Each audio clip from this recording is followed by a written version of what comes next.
Incredible woman. Jasmine. Get up here. Oh, yeah. Miss Jasmine Moawad, your future potential senator here in No, Fairfax not County. potential, future. Hi everyone, I am the most boring speaker tonight. No, you're not. I am. But I'm only gonna take you 5 minutes, so that's easier. My name is Jasmine Moawad Barrientos. I am your future Virginia Latina Senator. And I'm representing Prince William County and Ladder County. Now I'm gonna talk about, I see a lot of people like me. I was a realtor before. And I am an investor as well myself. And I know how hard it is to be an entrepreneur. I know how hard it is to be the day of month of the 30th and you have to pay people and you don't know what you're gonna do. And then eventually you end up without money paying all your workers. I absolutely know that. But I'm gonna start with one word, one phrase that I like always to start, which is immigrants. We are all immigrants.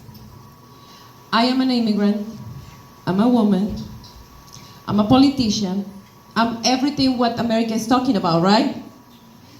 And greatness comes from immigrants' families. And the last time I checked, I can relate to all of you because we all are immigrants. At one point. At one point, right? Somebody We came came here. before, we are immigrants descendant. Some of us came after.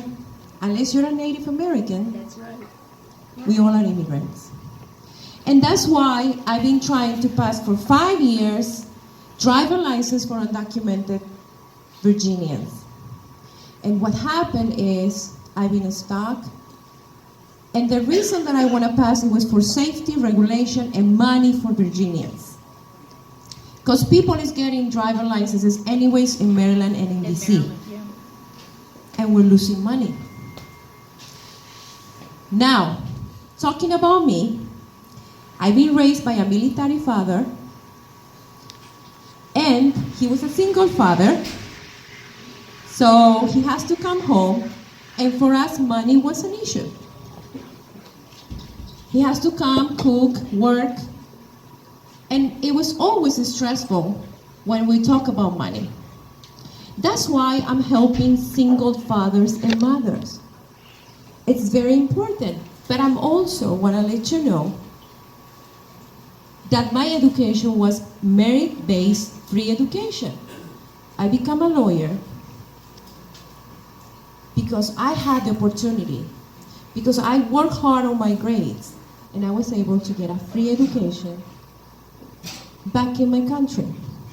And that's why I'm pushing a merit-based free education for all Virginian students.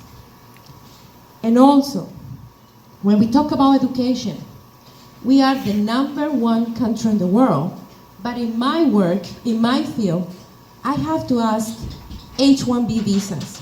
For the people who doesn't know what's an H-1 visa, it's a visa that brings people from another countries, college graduates, that are already ready to make 6-figure income. And our children, they have a student loan, and they can make the same amount of money. That's why it's so important that we focus on education. Very important. So in Prince William and Ladder County, which I am part of, but when you are a senator, actually you're part of whole Virginia, we are pushing IB education. And for the people who doesn't know, that's International Baccalaureate Education, which is very close to Montessori education.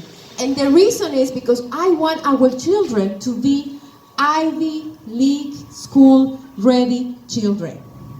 And we can do that. We can definitely do that. We're not far from it. We have the resources. And finally, part of my platform, we have, I don't know if you guys are familiar with Greenway, but Greenway is a private toll road on 267. And I'm not agreed to pay $10 every day to go and work in DC. Because $10 every day is $300 every month, and it's $3,600 every year. And actually, when you do more the math, you end up losing a lot of money that you can use and invest in advertisement, food for your children, or something else, because that company is actually a private company. So it doesn't help us with healthcare or education at all. So my proposal is to eliminate that toll road and create a parallel road, which is doable and is possible. Finally, I'm gonna give you the biggest why I'm running for office. And this part comes actually hard. Because on 2014, I became a victim of a hate crime. Me and my son. I've been an activist for 10 years. And I've always been about my community, trying to make my community happy, but it was not easy because when you try to make people happy, you sometimes end up finding enemies.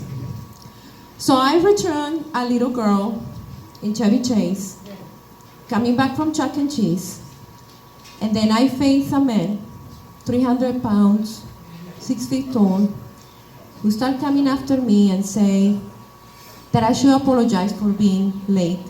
And I was just picking up, he was just picking up a fight, and I didn't understand back then what was going on. Really, I didn't. Late for what?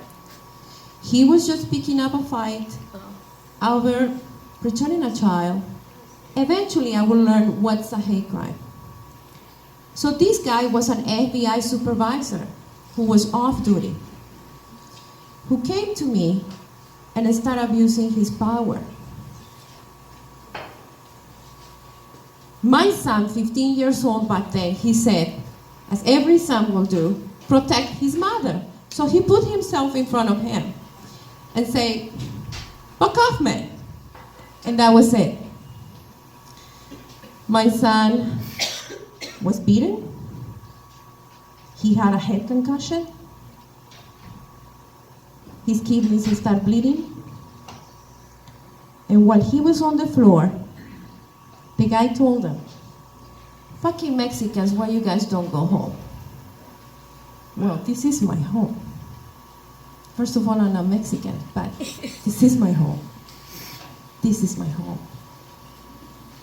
And when I picked up my son and I took him to the hospital, I promised to myself that no father, no mother will have to face the humiliation and the abuse of power for anyone. Because I care for your life, regardless, black, white, in between colors, Muslim, Jew, Christian, gay, transgender, lesbian, plus, I care for your life. People call me the underdog because I went against an establishment called FBI. I didn't stop, and for a year, I make sure this man. And in 2016, January 2016, this man was sentenced with battery and assault and sent to jail. Good. So I'm gonna ask you, all of you, a question, which is, if someone takes away something from you, wouldn't you become a different person? Yes. That night, guys, I become a different person. That night, I decide I will run for office, and I will make sure that every vulnerable person will have justice. And I am the justice seeker. And Joe knows that. Joe knows that because he contacted me recently about a rape. And I thank you, Joe, because he's very good. Besides what he's doing with you guys, which is training you, he's also a man of heart. And I think that all of us united, because it's not about me, it's us, it's our team. We will make a difference when we choose people. We will make a difference when we choose like-minded people like us. So today I'm not going to ask you just your vote on November 2020. I'm not going to ask you for how I can help you actually to create more business, because you can and I can. I'm going to ask you to come to me and tell me what is your major concern, and we will make sure that that hits legislation and we will win. Thank you so much, and thank you for this opportunity, Josh.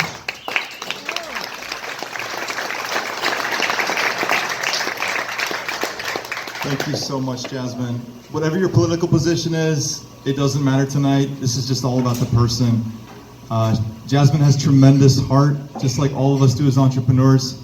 I respect everything she's trying to do. Whatever you believe in, you know, it's up to you, but you have to respect the person. Thank you guys so much for coming out.